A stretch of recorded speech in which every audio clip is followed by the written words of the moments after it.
Now that I have my notes written down, I realize this could be long, so let's not make it longer than it has to be.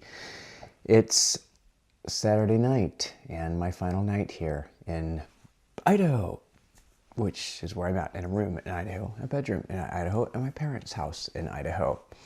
And I'm reminded that these are the good old days. That quote from The Office years ago said, I wish there were a way to know it's the good old days while you're still in them. And I try to take that to heart with things, that these are the good old days. I mean, I've had stuff in the past that I look back fondly and I think, oh yeah, that was good.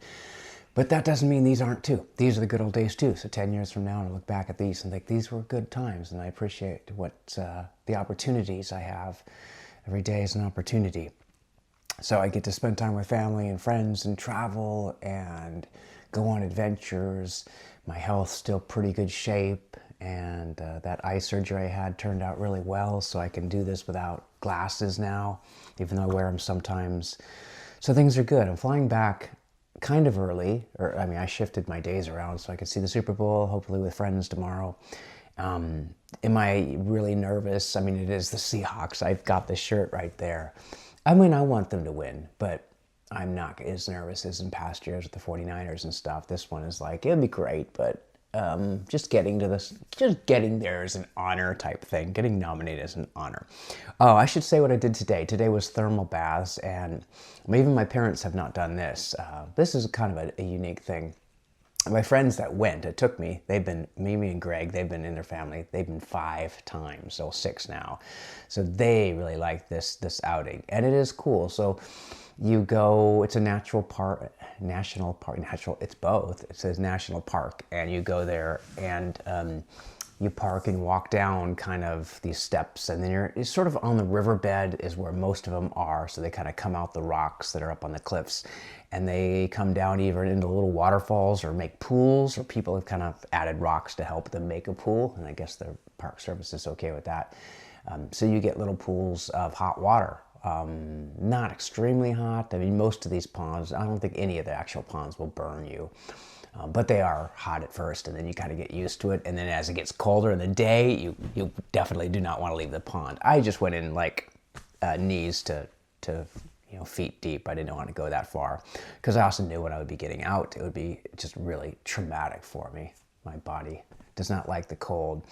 But everyone seemed to have fun, met some new people there, some people that were from Castro Valley, California, so odd coincidences that seem to happen to my friends a lot here. So a lot of people have not just moved from California, but from like the Bay Area, and not just Bay Area, but Castro Valley. It's kind of freaky the way that's happened. So that was fun. So it was a really fun day. It's an adventure to get there and back. It's a bit of a drive, but it's a day trip, and yeah, experiencing that kind of stuff is really cool. I mean, it's like a hot bath, of course, but it's like something you could do communally, and then go in the river if you want to do that cold plunge type thing. Some people find that, even for thermal baths, I think people, some of them really think, oh, it's geothermals coming out of the earth. It's, special stuff in the water. I think it's hot water. I mean, I think the experience of the camaraderie and hanging out with people, or just being social, doing something people did like many, many years ago.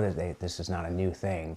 That part is healthy. So it's mentally healthy. Physically, it's not going to cure cancer. If you got diabetes, go take proper routes. Don't think that these things have any special miracle minerals in the water. I mean, is it zero? I don't think it's zero, but it's pretty close to zero chance. I think it's the same thing with the cold plunges. I think can be maybe good. Maybe it triggers something. It kind of helps you a little bit, but in general, probably not going to really make that big of a difference. If you cut off your arm, go to a doctor. Don't think a cold plunge is going to grow you a new arm. Moving on, first class tomorrow. They upgraded me. This is the 4th time in a row, and it's cool. I love it. I mean, I want these for the long flights. I appreciate it. I take it, but I think the long flights is where it really matters a lot more. However, it does mean just a more comfortable flight. If I were drinking, it would be a better drink, or actually, I'll get a drink in premium or economy, so that doesn't really matter as much. It makes it a little nicer. I appreciate it. It's just, I hope I get those in the long flights too. Cold, yeah. People say, when you're coming back? I think, well, I mean, I don't want to wait too long, but I also want to let the spring kind of kick in a little bit, give it our temperature. It's just it means extra packing, extra stuff, and it was just so nice in the summer where, you know, you can pack light and you have to bring like I still bring these because nights can be cold no matter where you are, even in Florida, however, I think when the weather gets better, it's a little easier to travel and easier for me mentally and physically. As I said, so when I get home tomorrow, I'm gonna have 3 weeks with no flights, maybe even more. Is it more than that? I don't know what the date is. It's about 3 weeks.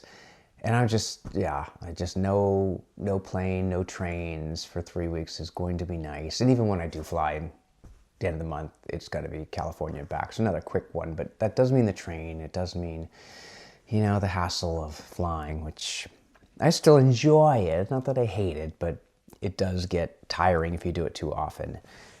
I should have written better. Panda star. Oh, random. I got it. So a couple short things. Stocks did really well on Friday. It was an interesting day because I was off the grid, so to speak, most of the day. And, you know, when you don't have your internet and your phone, it's like, I can't check things. I can't do things. My life changes. And it's not really a bad thing, but I missed out on like one of the best stock days definitely of the year. But in probably about a year, I was close to, not quite, but pretty much about a year ago. March was when we had that first big recovery from the tariff issues. So 2026, I think, is going to be a great year. I've said this before. There are things I want to do that are tradition. I would like, you know, do things over and over, family, Christmas, all that stuff. But there's also things I don't want to become too cyclical and get caught in this like routine to where I'm not growing or changing or doing new things. And that could be even as extreme as buying a house somewhere, moving somewhere, different job somewhere, getting married, settling down, and that could be something that wild. In a year, that'd be quick, but who knows? Or just milder things too. So I've already kind of made some changes, you know, definitely focusing more on getting the fitness thing really exactly what I want it to be as far as weights and fasting and eating. So honing in on that, but other things too, running and sleeping, want to work on. So lots of stuff, and, you know, vitamins and a lot of stuff to talk about and do. Well, not just talk, but do. So that's it for now. Update, Idaho. Cheers. Let's see if this turns that thing off.